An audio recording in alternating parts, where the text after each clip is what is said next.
ভাইয়া ও আপুরা, তোমাদের সবাইকে শুভেচ্ছা। আজকে আমরা বোটানির 2 নম্বর চ্যাপ্টার অর্থাৎ কোষ বিভাজন এই চ্যাপ্টার থেকে কিছু গুরুত্বপূর্ণ এমসিকিউ ব্যাখ্যা সহ সমাধান করব। তো চলো শুরু করি।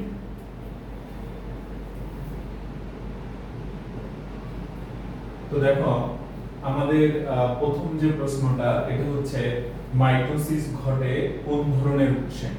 তো অপশনগুলোর দিকে যদি আমরা একটু তাকাই, একটা হচ্ছে পেশি কোষে, হ্যাপ্লয়েড জীবের জাইগোটে, জনন মাতৃকোষে, উদ্ভিদের কাণ্ডে। তাহলে এই প্রশ্নের সঠিক উত্তর কি হবে? উদ্ভিদের কাণ্ডে। তোমরা দেখো, কিছু ইনফরমেশন অবশ্যই মনে রাখবা। মাইটোসিস প্রাণী এবং উদ্ভিদের বিভাজন ক্ষমতা সম্পন্ন, দেখো শব্দটা একটু খেয়াল করো, বিভাজন ক্ষমতা সম্পন্ন দৈহিক কোষে ঘটে থাকে। এবং আমরা এটা জানি যে আমাদের যে দেহ কোষগুলা এরা হচ্ছে ডিপ্লয়েড কোষ, ডিপ্লয়েড কোষ। তাহলে মাইটোসিস কোষ বিভাজন কোথায় হবে? প্রাণী এবং উদ্ভিদের বিভাজন ক্ষমতা সম্পন্ন দেহ কোষে। এখানে কিন্তু বলে নাই জনন কোষে, দেহ কোষে বলছে। আমরা এটা জানি যে কোষকে আমরা দুই ভাগে ভাগ করতে পারি, যার মধ্যে একটা হচ্ছে দেহ কোষ এবং আরেকটা হচ্ছে জনন কোষ। তাইলে মাইটোসিস বিভাজন হবে দেহ কোষে। তো এখানে উদাহরণ কি কি দেওয়া হয়েছে? যেমন হলো উদ্ভিদের কাণ্ড বা তার শাখা প্রশাখার শীর্ষ, মূলের বর্ধিষ্ণু শীর্ষ, ক্যাম্বিয়াম। ক্যাম্বিয়াম কি জিনিস? ক্যাম্বিয়াম হচ্ছে এক ধরনের ভাজক টিস্যু। ক্যাম্বিয়াম এক ধরনের ভাজক টিস্যু। তাহলে এই যে অঞ্চলগুলা, এইগুলাতে হচ্ছে মাইটোসিস হবে। জীবদেহের সকল অঙ্গ প্রত্যঙ্গ মাইটোসিস প্রক্রিয়ারই ফল। দেখো, এই লাইনটা থেকেও কিন্তু একটা এমসিকিউ সেট হতে পারে যে আমাদের সকল অঙ্গ প্রত্যঙ্গ কোন কোষ বিভাজনের ফল। তাহলে এটার অ্যানসার কি হবে? মাইটোসিস। জননাঙ্গের গঠন এবং বৃদ্ধিও মাইটোসিস প্রক্রিয়ার মাধ্যমেই হয়ে থাকে। তো দেখো, আমরা আরো কিছু ইনফরমেশন এখান থেকে জেনে নিব এবং তোমরা একটা জিনিস বুঝতেছো যে একটা এমসিকিউ আসলে কিভাবে সলভ করতে হয়। এবার আমরা চলে আসবো হচ্ছে, দেখো মায়োসিস সর্বদা হবে জনন মাতৃকোষে। দেখো, জনন মাতৃকোষে, জনন মাতৃকোষে কি হবে? মায়োসিস কোষ বিভাজন। কখনো দৈহিক কোষে হয় না এবং সর্বদাই 2n সংখ্যক ক্রোমোজোম বিশিষ্ট কোষে হয়। নিম্ন শ্রেণীর হ্যাপ্লয়েড জীবে মায়োসিস হয় নিষেকের পর জাইগোটে। দেখো, এই ইনফরমেশনটা খুবই গুরুত্বপূর্ণ। যারা নিম্ন শ্রেণীর হ্যাপ্লয়েড জীব আছে তাদের মায়োসিস কখন হবে? নিষেকের পরে হবে এবং হচ্ছে জাইগোটে হবে। জাইগোট কিভাবে তৈরি হয়? শুক্রাণু এবং ডিম্বাণুর মিলনের ফলে। আর উচ্চ শ্রেণীর যে ডিপ্লয়েড জীব আছে, উচ্চ শ্রেণীর ডিপ্লয়েড জীব, সেখানে মায়োসিস হবে নিষেকের পূর্বে জনন মাতৃকোষ হতে গ্যামেট সৃষ্টিকালে। তাহলে এই ইনফরমেশনগুলো খুবই গুরুত্বপূর্ণ, তোমরা এটা খুব ভালোভাবে খাতায় নোট করবা। এবার দেখো, আরো কিছু ইনফরমেশন জানা জরুরি যে কিছু কোষ আছে যারা কখনোই বিভক্ত হয় না। এরকম কিছু কোষ কি? আমরা এখানে মনে রাখবো, পলাশ স্থায়ীভাবে গাছে থাকে, অর্থাৎ ও গাছ থেকে নামে না, ও স্থায়ীভাবে গাছেই বসবাস করে। তাইলে পলাশ স্থায়ীভাবে গাছে থাকে। এখানে প দিয়ে কি হবে? পতে হচ্ছে পেশি কোষ, লতে কি, লয়াকারে কি হবে? লাল রক্ত কোষ এবং পূর্ণাঙ্গ লাল রক্ত কোষ। তোমরা এটা মনে রাখবা যে লোহিত রক্তকণিকা অপরিণত অবস্থায় কিন্তু নিউক্লিয়াস থাকে, কিন্তু পরিণত অবস্থায় লোহিত রক্তকণিকায় কোনো নিউক্লিয়াস থাকে না। এটা আমাদের মনে রাখতে হবে। এবং দেখো, আমরা এখানে দুইটা টার্ম ইউজ করি, একটা বলি হচ্ছে এরিথ্রোব্লাস্ট এবং আরেকটা হচ্ছে এরিথ্রোসাইট। তোমরা এটা একটু সবসময় খেয়াল রাখবা যে এরিথ্রোব্লাস্ট এবং আরেকটা টার্ম হচ্ছে এরিথ্রোসাইট। দেখো, ব্লাস্ট যদি কোনো শব্দের শেষে থাকে তাহলে সেটা অপরিণত অবস্থা বোঝায়, অপরিণত। অর্থাৎ এরিথ্রোব্লাস্ট যেটা, এটা হচ্ছে অপরিণত লোহিত রক্তকণিকা।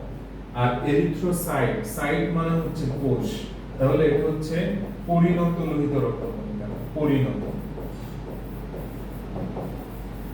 তো অপরিণত অবস্থায় কিন্তু নিউক্লিয়াস থাকে আর পরিণত অবস্থায় কিন্তু নিউক্লিয়াস থাকে না, এটা একটু মনে রাখবা।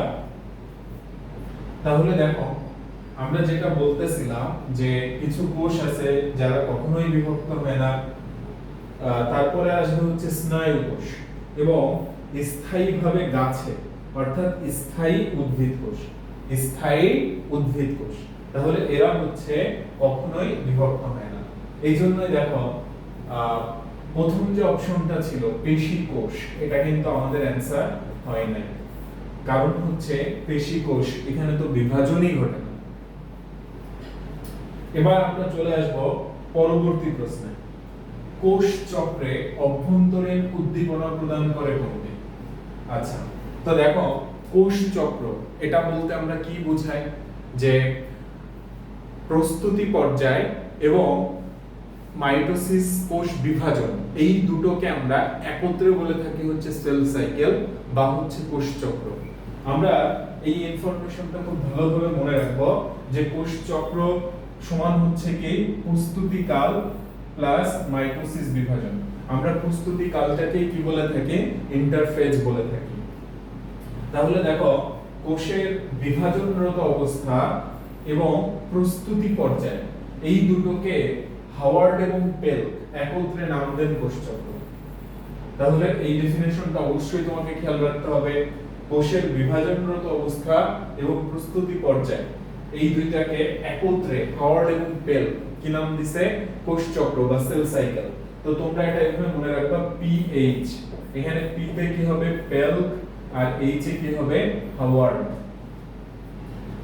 একটা জেনেটিক প্রোগ্রাম দ্বারা কোষ চক্র নিয়ন্ত্রিত হয়, অভ্যন্তরীণ উদ্দীপনা প্রদান করে। দেখো অভ্যন্তরীণ উদ্দীপনা প্রদান করবে সাইক্লিন সিডিকে যৌগ। দেখো এটা খুব ইম্পর্টেন্ট। তো সাইক্লিন, এটা শেষে কি আছে? ইন আছে। তো শেষে যদি ইন থাকে তাহলে সেটা অবশ্যই একটা কি প্রোটিনকে নির্দেশ করে। আর সিডিকে সাইক্লিন ডিপেন্ডেন্ট কাইনেজেস, অর্থাৎ যে কাইনেজগুলা সাইক্লিনের উপর নির্ভরশীল। তো সাইক্লিন ডিপেন্ডেন্ট কাইনেজেস এই শব্দের শেষে দেখো এএসি আছে, অর্থাৎ এটা এক ধরনের এনজাইম। আর এনজাইমের রাসায়নিক প্রকৃতি কি? প্রোটিন। তাহলে আমাদের অবশ্যই মনে রাখতে হবে অভ্যন্তরীণ উদ্দীপনা, কোষ চক্রে অভ্যন্তরীণ উদ্দীপনা প্রদান করবে সাইক্লিন সিডিকে যৌগ। আর যদি বলা হয় বাহ্যিক উদ্দীপনা কে প্রদান করবে, তাহলে বিভিন্ন হরমোন এবং গ্রোথ ফ্যাক্টর। ঠিক আছে, হরমোন এবং গ্রোথ ফ্যাক্টর তোমরা এরকম মনে রাখতে পারো। গ্রোথ ফ্যাক্টর হচ্ছে জিএফ। আমরা এখানে গার্লফ্রেন্ড বোঝাচ্ছি না, জিএফ দিয়ে কি বোঝাচ্ছি? Growth factor. তাহলে জিএফ এবং হরমোন এরা হচ্ছে কি করবে? এরা হচ্ছে বাহ্যিক উদ্দীপনা প্রদান করবে। এটা অবশ্যই ভালো করে মনে রাখতে হবে। ঠিক আছে, বা আমরা এভাবেও বলতে পারি যে এফ জি এইচ। এফ এ কি হয়? ফ্যাক্টর, জি তে কি হয়? গ্রোথ, এইচ এ কি হয়? হরমোন। ঠিক আছে, এইভাবে আমরা মনে রাখতে পারি। তাহলে অভ্যন্তরীণ উদ্দীপনা প্রদান করবে সাইক্লিন সিডিকে, অর্থাৎ প্রথম যে অপশনটা আছে সেটাই দেখো আমাদের কাঙ্ক্ষিত উত্তর। পরবর্তী প্রশ্নে চলে আসি। কোষ চক্রের কত শতাংশ সময় জি অন উপপর্যায়ে ব্যয় হয়? তাহলে দেখো আমরা একটু আগেই বললাম যে কোষ চক্র এটা আসলে দুইটা জিনিসের সমন্বয়। একটা হচ্ছে প্রস্তুতিকাল বা ইন্টারফেজ বা কোষ বিভাজনের প্রস্তুতিকাল, এবং আরেকটা হচ্ছে কোষ বিভাজনরত অবস্থা বা মাইটোসিস দশা। অর্থাৎ ইন্টারফেজ আর মাইটোসিস এই দুইটাকেই একত্রে আমরা কি বলে থাকি? কোষ চক্র বা সেল সাইকেল। অর্থাৎ সেল সাইকেল এটা মেইন ফেজ হচ্ছে দুইটা, একটা হচ্ছে ইন্টারফেজ আর একটা হলো মাইটোটিক ফেজ। তো এই যে ইন্টারফেজ যেটা, এটার আবার তিনটা সাব ফেজ আছে, যার মধ্যে একটাকে আমরা বলে থাকি গ্যাপ 1, G1। ঠিক আছে, আরেকটাকে আমরা বলে থাকি S এবং আরেকটাকে বলে থাকি গ্যাপ 2। এখানে দেখো এই যে S যেটা, S দিয়ে কি বোঝায়? S হচ্ছে সিনথেসিস বোঝায়, কারণ এই উপপর্যায়ে ডিএনএ সিনথেসিস হয় বা ডিএনএ রেপ্লিকেশন। তো যাই হোক, আমাদেরকে আসলে মনে রাখতে হবে যে 90 থেকে 95 ভাগ সময় এটা ব্যয় হয় হচ্ছে ইন্টারফেজ দশে, আর বাকি যে 5 থেকে 10 এটা হচ্ছে মাইটোসিস দশে। তাহলে দেখো আমাদেরকে আসলে জানতে চাওয়া হয়েছে জিওনে কত পার্সেন্ট সময় ব্যয় হয়। তাহলে আমরা একটু খেয়াল করি, দেখো ইন্টারফেজে ব্যয় হয় কত, 90 থেকে 95, মাইটোসিসে 5 থেকে 10, এটা আমরা আগেই করে ফেলছি। এবার আসো বিরাম 1, বিরাম 1 মানে কি G1, যেটা গ্যাপ 1, আর বিরাম 2 বা হচ্ছে গ্যাপ 2, এখানে সময় ব্যয় হয় হচ্ছে 10 থেকে 20 ভাগ। তো তোমরা এভাবে মনে রাখবা যে G2 লিখতে 2 লাগে আর এখানে 20, ঠিক আছে, একটা মিল খুঁজে পাওয়া গেল, দেখো 2 20, আর গ্যাপ 1 হচ্ছে 30 থেকে 40, তাহলে অবশ্যই S10 হচ্ছে বাকি সময়টা 30 থেকে 50। তো তোমরা যে কোনো দুইটা মনে রাখবা, পরেরটা মনে না রাখলেও চলবে, তুমি হিসাব করে বের করে ফেলতে পারো, ঠিক আছে। তো এই দুইটা মনে রাখা সহজ, যে গ্যাপ 1 এটা হলো 30 থেকে 40, আর গ্যাপ 2 তাহলে এখানে 2 আছে, তাহলে অবশ্যই 20, তাহলে 10 থেকে 20। আমরা নেক্সট কোশ্চেনে তাহলে আমরা এই প্রশ্নের উত্তরটা পেয়ে গেলাম যে গ্যাপ 1 পর্যায়ে সময় ব্যয় হয় কত, 30 থেকে 40%, এটা মাথায় রাখতে হবে। পরবর্তী কোশ্চেন, মাইটোসিসের সবচেয়ে দীর্ঘস্থায়ী পর্যায় কোনটা? তো মাইটোসিসের 5টা পর্যায় আছে, প্রোফেজ, প্রোমেটাফেজ, মেটাফেজ, অ্যানাফেজ এবং হচ্ছে টেলোফেজ। তো সবচেয়ে দীর্ঘ পর্যায় যেটা এবং প্রথম পর্যায় যেটা সেটা হচ্ছে প্রোফেজ। তাহলে এই প্রশ্নের সঠিক উত্তর কি হবে, প্রোফেজ। তোমরা মনে রাখবা যে প্রোফেজ এটা হলো সবচেয়ে দীর্ঘস্থায়ী পর্যায়। কোষের নিউক্লিয়াস আকারে বড় হয়, ক্রোমোজোম গুলাতে জল বিয়োজন আরম্ভ হয়। দেখো এর প্রত্যেকটা লাইন থেকে কিন্তু আমাদের পরীক্ষায় এমসিকিউ সেট হতে পারে, এটা তোমরা মাথায় রাখবা। তাহলে যদি পরীক্ষায় আসে যে ক্রোমোজোম গুলাতে জল বিয়োজন আরম্ভ হয় কোন পর্যায়ে, তাইলে এই প্রশ্নের সঠিক উত্তর কি হবে, অবশ্যই প্রোফেজ। এবার চলে আসো যে ক্রমাগত জল বিয়োজনের ফলে ক্রোমোজোম গুলা সংকুচিত হতে থাকে, ফলে ক্রোমোজোম গুলা ক্রমাগত খাটো এবং মোটা হয়। তাহলে জল বিয়োজন হলে কি হবে, ক্রোমোজোম গুলা খাটো এবং মোটা হবে। রং ধারণ ক্ষমতা বৃদ্ধি পাবে, যত খাটো এবং মোটা হবে রং ধারণ ক্ষমতা বৃদ্ধি পাবে এবং স্পষ্ট হতে স্পষ্টতরভাবে দৃষ্টিগোচর হবে। প্রতিটা ক্রোমোজোম সেন্ট্রোমিয়ার ব্যতীত লম্বালম্বি ভাবে দুটি সূত্রে বিভক্ত থাকে। কয়টা সূত্রে বিভক্ত থাকে, দুইটি সূত্রে। প্রতিটা সূত্রকে ক্রোমাটিড বলা হয়, প্রত্যেকটা সূত্রকে ক্রোমাটিড বলা হয়। তবে আলোক অনুবীক্ষণ যন্ত্রে ক্রোমোজোম গুলাকে অবিভক্তই দেখা যায়। আমরা ক্রোমাটিডের ডেফিনেশনটা একটু খেয়াল রাখবো। এবার আমরা পরবর্তী প্রশ্নে চলে যাই। তার আগে দেখো আরো কিছু ইনফরমেশন, প্রোফেজের আরো কিছু বৈশিষ্ট্য মনে রাখতে হবে। এই পর্যায়ের শেষের দিকে নিউক্লিওলাস এবং নিউক্লিয়ার এনভেলপের বিলুপ্তি ঘটতে থাকে। দেখো এখানে ভাষাটা খেয়াল করো, এখানে বলে নাই কিন্তু বিলুপ্তি ঘটে গেছে বা বিলুপ্ত, কি বলছে, বিলুপ্তি ঘটতে থাকে।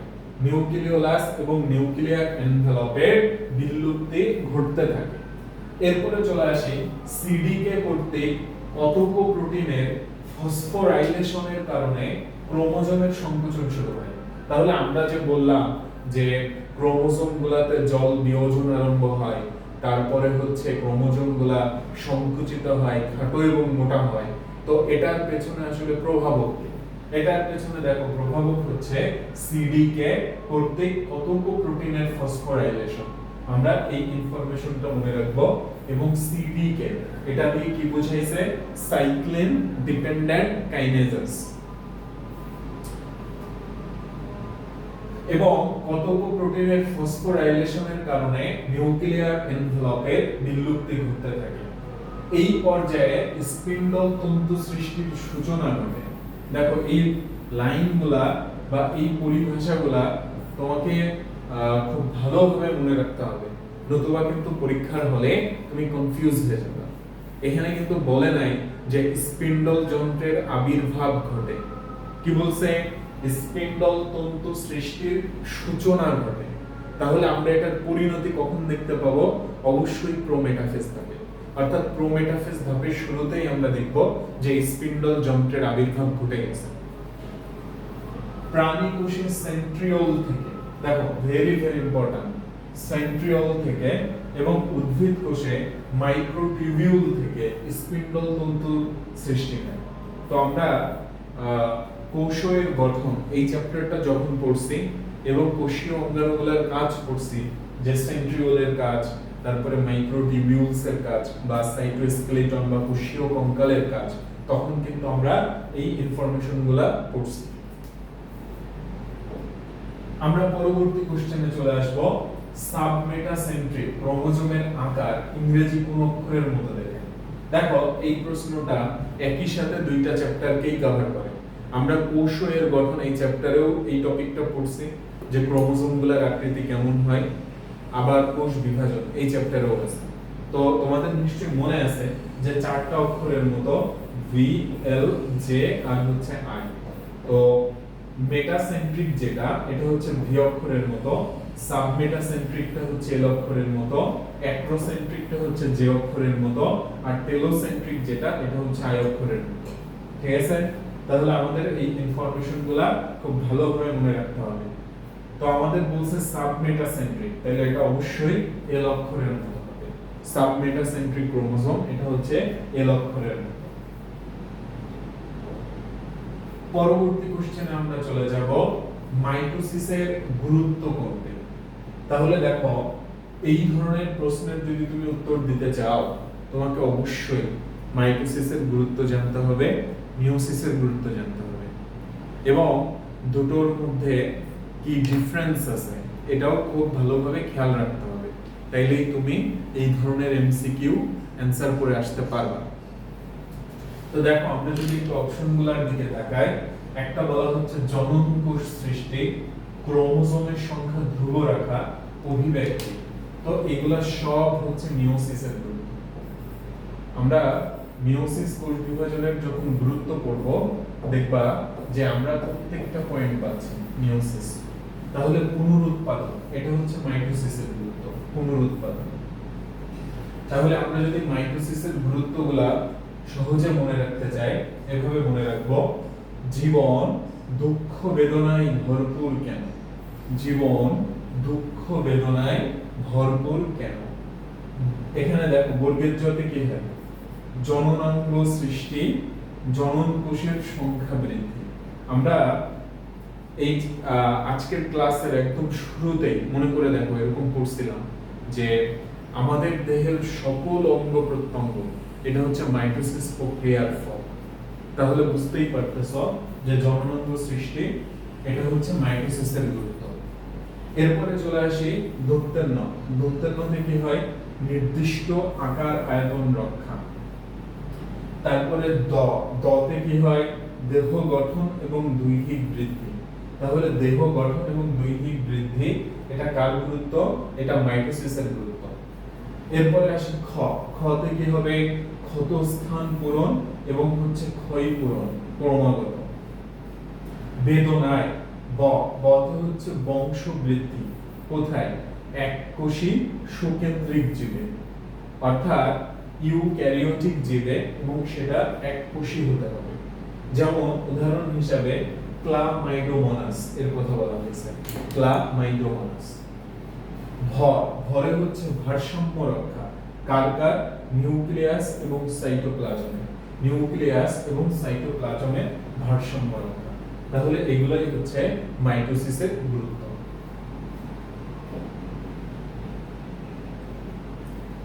পুরে কি হবে? পুনরুৎপাদন।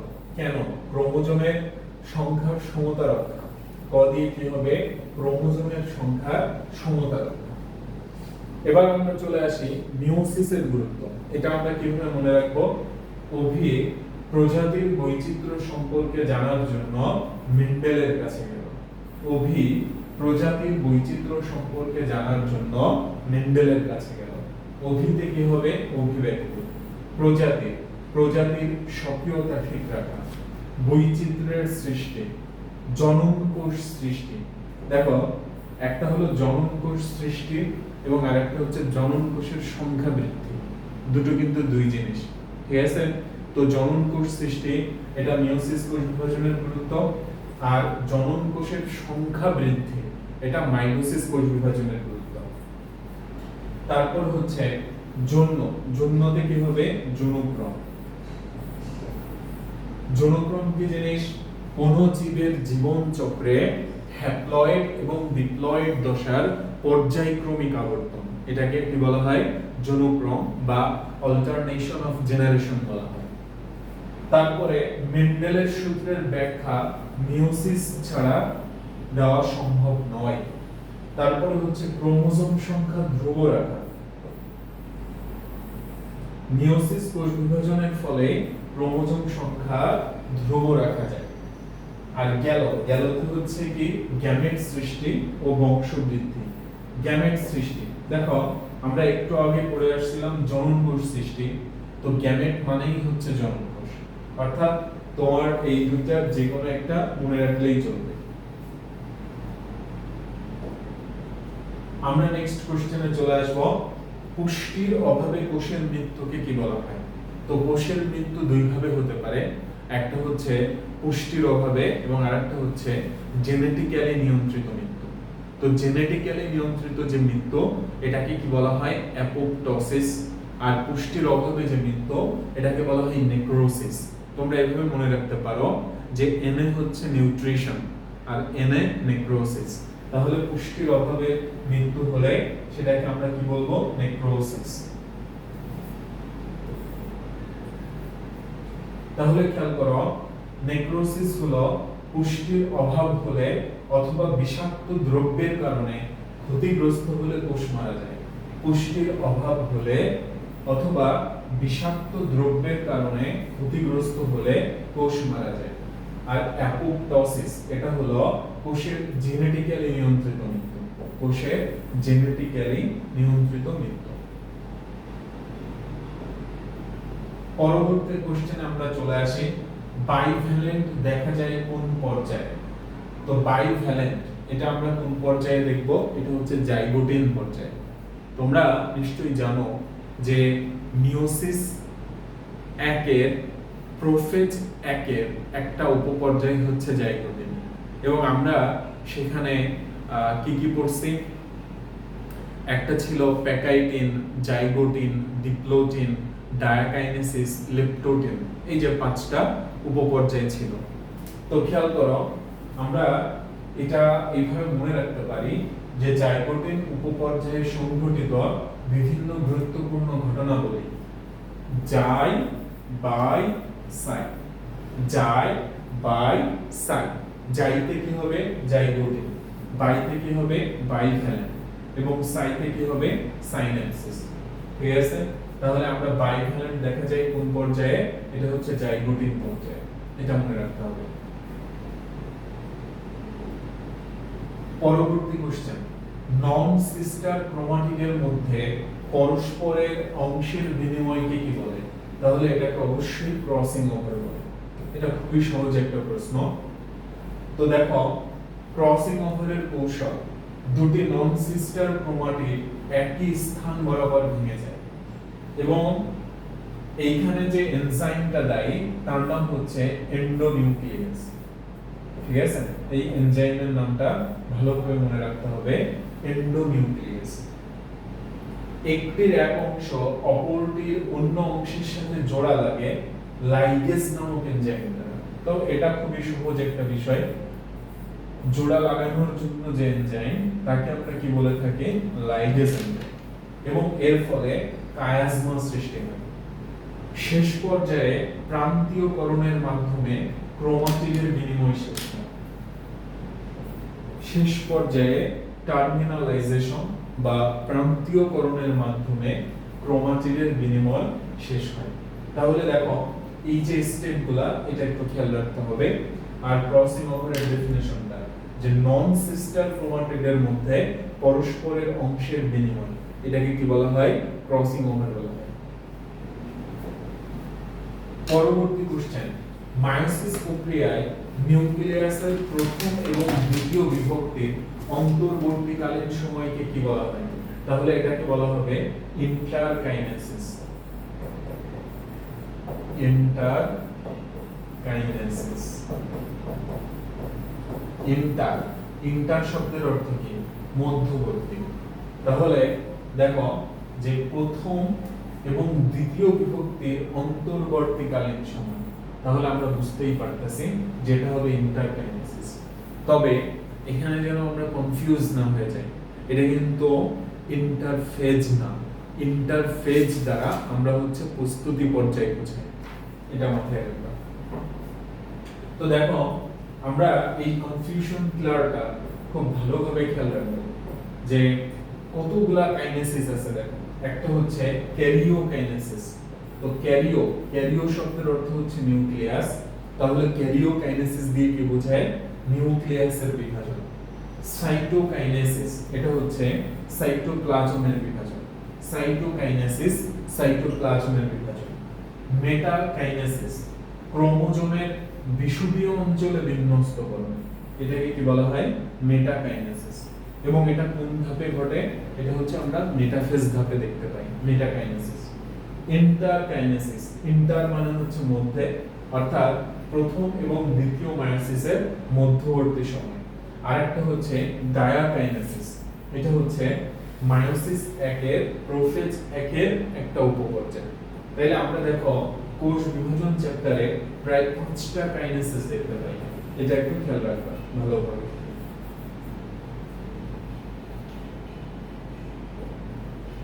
এবার আমরা চলে আসব 11 নম্বর কোশ্চেন, কোন উদ্ভিদে প্রথম ক্রসিং ওভার লক্ষ্য করা যায়? দেখো একটু আগে আমরা জেনে আসলাম যে দুটি নন সিস্টার ক্রোমাটিডের মধ্যে পারস্পরিক অংশ বিনিময়ের প্রক্রিয়াকে ক্রসিং ওভার বলা হয়। তো এই ক্রসিং ওভার এটা সর্বপ্রথম দেখা যায় ভুট্টা উদ্ভিদে। কোন উদ্ভিদে? ভুট্টা উদ্ভিদে। এবং এটা কে খেয়াল করেন? থমাস হান্ট মর্গান বা টিএইচ মর্গান। ঠিক আছে, এনার নামটা তোমরা অবশ্যই মনে রাখবা, TH Morgan, Thomas Hunt Morgan. এবং উনি কোন উদ্ভিদে এটা খেয়াল করেন? ভুট্টা উদ্ভিদে। ভুট্টা। আমরা নেক্সট কোশ্চেনে চলে আসব, মায়োসিসে ডিএনএ রেপ্লিকেশন ঘটে কোন দশায়? দেখো এটা খুবই চমৎকার একটা প্রশ্ন। তো তোমাদের নিশ্চয়ই মনে আছে যে আমরা যখন ইন্টারফেস পড়ছিলাম, ইন্টারফেস, তো তার 3টা উপপর্যায় ছিল। একটা হলো গ্যাপন, একটা এস, আর একটা হচ্ছে গ্যাপ 2। তো এস দিয়ে কি বোঝায়? সিনথেসিস। কি সিনথেসিস? DNA synthesis. তাহলে মাইটোসিস কোষ বিভাজনের পূর্বে অর্থাৎ ইন্টারফেস দশায় বা প্রস্তুতিকালে ডিএনএ রেপ্লিকেশন হয়েছিল, এবং মায়োসিসের ক্ষেত্রেও এটা ইন্টারফেস দশাতেই হবে। তাহলে দেখো কি বলা হচ্ছে, মায়োসিস প্রক্রিয়ায় ডিএনএ এর দ্বিতন হয় প্রোফেজ 1 এর পূর্বে। ওকে, তাহলে প্রোফেজ এটা কোনোভাবেই কি অ্যানসার হবে না। মায়োসিস 1 এর প্রোফেজ 1 পর্যায়টা অনেক দীর্ঘ হয়। মানুষের শুক্রাশয়ে মায়োটিক প্রোফেজ এ সময় লাগে 1 সপ্তাহ, আর বিভাজনটি সম্পূর্ণ হতে সময় লাগে 1 মাস। তো এই যে ইনফরমেশনগুলা এটা খুব ভালোভাবে মনে রাখতে হবে। এবং প্রোফেজ শুরু হওয়ার আগে ডিএনএ প্রতিলিপিত হয়।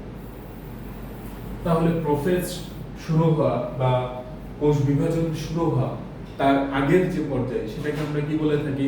প্রস্তুতি পর্যায় বা হচ্ছে ইন্টারফেজ বলে থাকি। এছাড়া দেখো আমরা আরো একটা ইনফরমেশন মনে রাখবো, ইন্টারকাইনেসিসে প্রয়োজনীয় আরএনএ এবং প্রোটিন সংশ্লেষিত হলেও, ইন্টারকাইনেসিসে প্রয়োজনীয় আরএনএ এবং প্রোটিন সংশ্লেষিত হলেও ডিএনএ অনুলিপন ঘটে না। Very very important. তাহলে দেখো এটা কোনোভাবেই কি অ্যানসার হবে না, ইন্টারকাইনেসিস।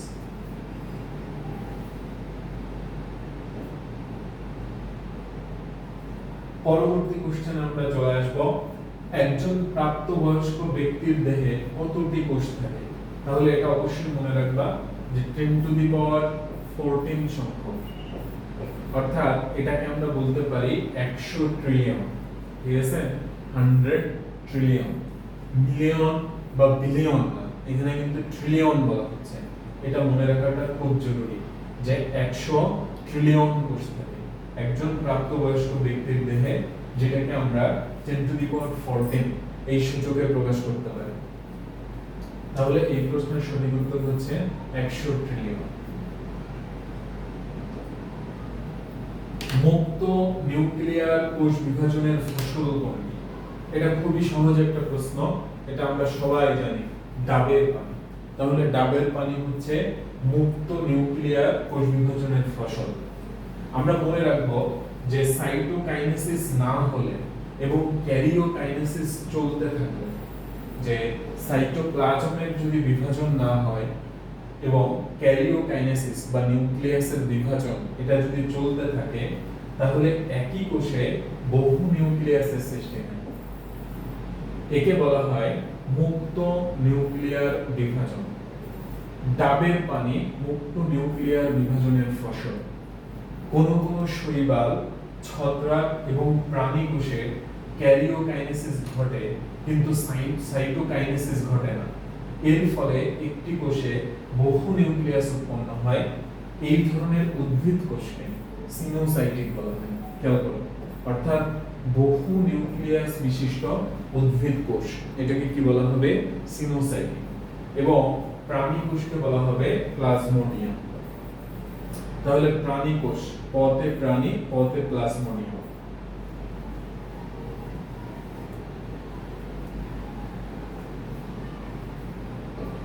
আমরা পরবর্তী কোশ্চেনে চলে আসব, কোষ বিভাজনের কোন দশায় সেন্ট্রোমিয়ার পৃথক হয়? তাহলে এই প্রশ্নের সঠিক উত্তর হচ্ছে অ্যানাফেজ। অ্যানাফেজ দশায় হচ্ছে সেন্ট্রোমিয়ার পৃথক হয়। দেখো, তোমরা যখন সিকিউ এর জন্য বা সৃজনশীল প্রশ্নের জন্য যখন এই টপিকগুলো পড়ছো, তখন কিন্তু তোমাদের এগুলা সম্পর্কে বিস্তারিত জানা লাগছে। ঠিক আছে, তো আমরা মনে রাখবো যে কোষ বিভাজনের অ্যানাফেজ দশায় হচ্ছে সেন্ট্রোমিয়ারটা পৃথক হয়। মেটাফেজ পর্যায়ের শেষ ভাগে সেন্ট্রোমিয়ারের বিভাজন ঘটে। মেটাফেজ পর্যায়ের শেষ ভাগে সেন্ট্রোমিয়ারের বিভাজন ঘটে। প্রতিটা সেন্ট্রোমিয়ার সম্পূর্ণ বিভক্ত হয়ে দুটি অপত্য সেন্ট্রোমিয়ার সৃষ্টি করে। সেন্ট্রোমিয়ার পৃথক হওয়ার সাথে সাথে অ্যানাফেজ শুরু হয়। তাহলে খেয়াল করো, অ্যানাফেজ থেকে আমরা আরো কিছু ইনফরমেশন অবশ্যই মনে রাখবো, যে অ্যানাফেজ এটাকে বলা হয় গতি পর্যায়। তাইলে অ্যানাফেজকে কি বলা হবে? গতি পর্যায়। এবং এটা হচ্ছে সবচেয়ে স্বল্পস্থায়ী পর্যায়। তোমাদের নিশ্চয়ই মনে আছে যে মেটাফেজ ধাপে মেটাকাইনেসিস ঘটে, অর্থাৎ ক্রোমোসোমগুলা বিষুবীয় অঞ্চলে বিন্যস্ত হয় এবং এই ক্রোমোসোমগুলা যখন মেরুর দিকে চলা শুরু করে, তখন ওই পর্যায়টাকে আমরা কি বলি? অ্যানাফেজ পর্যায়। তাহলে এই যে ক্রোমোসোমগুলা মেরুর দিকে যাওয়া শুরু করছে, এই জন্যই দেখো এটার আরেকটা নাম দেওয়া হয়েছে গতি পর্যায়। ঠিক আছে, এটা মনে রাখবা। এবং ক্রোমোসোমগুলা মেরুতে পৌঁছালেই এই ধাপটার সমাপ্তি ঘটবে। এই জন্য দেখো এটাকে আমরা বলতেছি একটা স্বল্পস্থায়ী পর্যায়। তারপরে খেয়াল করো, সেন্ট্রোমিয়ার পৃথক হওয়ার সাথে সাথে অ্যানাফেজ শুরু হয়। আর অপত্য ক্রোমোজোমের বিষুবীয় অঞ্চল থেকে মেরুমুখী চলন। এই যে বললাম আমি যে মেটাফেজ ধাপে ক্রোমোজোমগুলা কোথায় ছিল? বিষুবীয় অঞ্চলে। এই প্রক্রিয়াটাকে আমরা বলছিলাম যে মেটাকাইনেসিস। তারপরে ক্রোমোজোমগুলা কি মেরুর দিকে চলা শুরু করে, এবং তখনই দেখো আমরা ক্রোমোজোমগুলাকে বিভিন্ন অক্ষরের মতো দেখি, ভি, এল, জে, আই।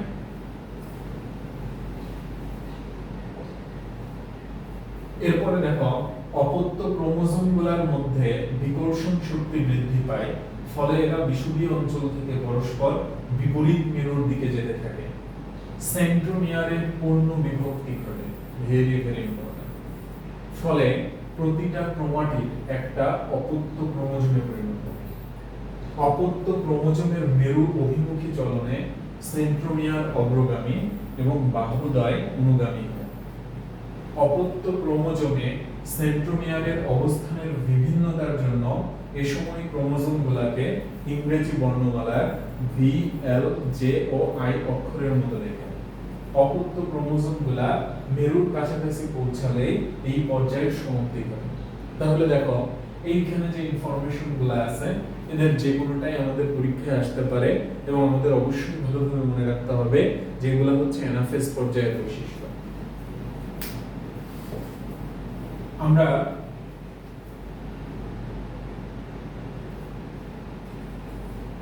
এরই মাধ্যমে কোষ বিভাজন চ্যাপ্টার থেকে সবচেয়ে গুরুত্বপূর্ণ এমসিকিউ গুলা ব্যাখ্যা সহ সমাধান করলাম। তোমাদের সামনে খুব শীঘ্রই আমরা অণুজীব চ্যাপ্টারটা নিয়ে হাজির হব। তো তোমাদের সবার জন্য অনেক শুভকামনা রইল। আর তোমাদের প্রতি একটা বিশেষ পরামর্শ রইল যে তোমরা আমাদের এই ভিডিওগুলা তোমাদের ব্যাচমেটদের সঙ্গে, জুনিয়রদের সঙ্গে, সিনিয়রদের সঙ্গে তোমরা শেয়ার করবা, তাহলে তারাও উপকৃত হবে।